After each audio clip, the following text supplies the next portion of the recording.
এবং সবাই সবার কাছে কিছু না কিছু শিখবো।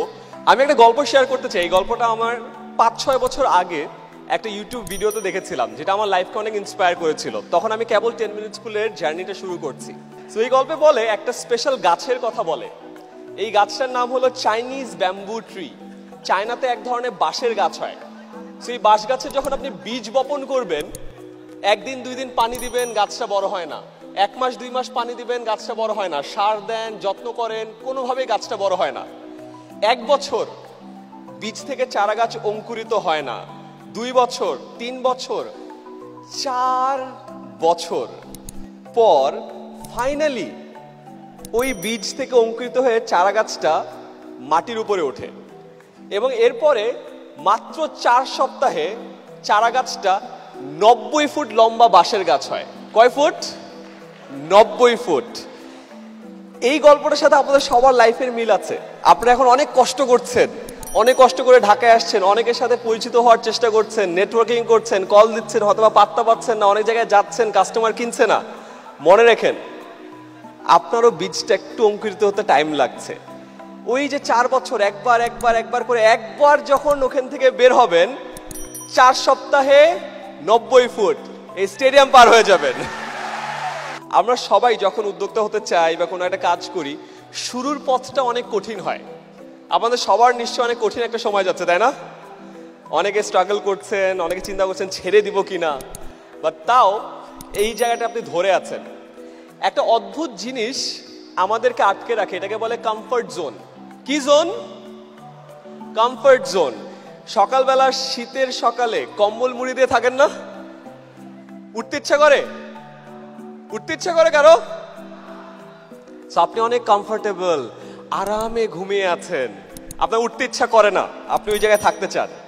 আমাদের লাইফেও আমরা যে যে জায়গায় আছি, ওই জায়গাটি নিয়ে আমরা অনেক কমফোর্টেবল এবং এই জায়গা ছেড়ে আমরা বের হতে চাই না।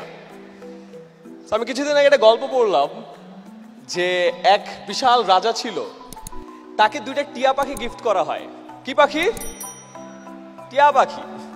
অ্যান্ড টিয়া পাখিটাকে সে তার রাজ্যের বাগানে রাখে এবং কিছুদিন পর টিয়া পাখিগুলো একটু বড় হয়। বড় হওয়ার পর একটা টিয়া পাখি ওড়া শুরু করে, আরেকটা টিয়া পাখি উড়ে না। সো রাজা তো একটু কষ্ট পেল যে আরে আমার এক টিয়া পাখি কি সুন্দর উড়ে বেড়াচ্ছে, আরেক টিয়া পাখি তো উড়ছে না, কি হবে?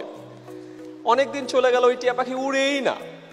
সে রাজ্যের ডাক্তার আনলো, পশুর ডাক্তার আনলো, টিয়া পাখি পালন করে এরকম মানুষ আনলো, কেউ কিছু করতে পারে না। কি ঝামেলা। পরে একদিন এক কৃষক এসে রাজাকে বলল, রাজা আপনি যদি কিছু মনে না করেন আমি একটু দেখি। রাজা বলে, দেখো। তারপরে লোকটা কিছু একটা করলো। রাজা কিছুক্ষণ পরে এসে দেখলো তার 2টা টিয়া পাখি উঠছে।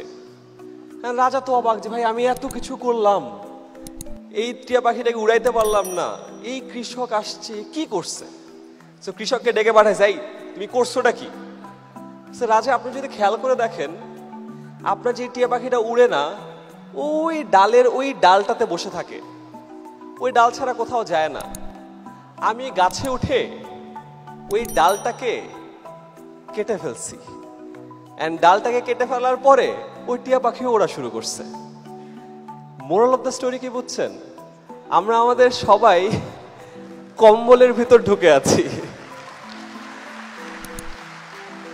একবার যখন ওই কম্বল থেকে বের হই, কমফর্ট জোন থেকে বের হই, তারপর আমার ওরা কেউ থামাতে পারে না।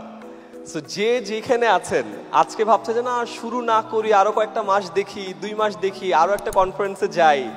আমার মনে হয় যে ওই কমফর্ট জোনটা, ওই ডালটা যেখানে বসে আছেন, নিজে খুব আরাম করে বাদ দিয়ে দেন, বাসা থেকে বের হয়ে যান, ঢাকায় চলে আসেন, বা যে কোনো জায়গায় আপনার যে ব্যবসাটা যেখানে আছে শুরু করে ফেলেন। আর দেখবেন একবার ওই ডালটা কাটা হইলেই আপনার কমফর্ট জোন যখন চলে যাবে, দেখবেন আপনিও ওড়া শুরু করেছেন। এই জিনিসটা আমাকে অনেক হেল্প করেছে। সো রিসেন্ট টাইমসে আমি অনেক জায়গায় আমার কমফর্ট জোন থেকে বের হয়ে আসছি।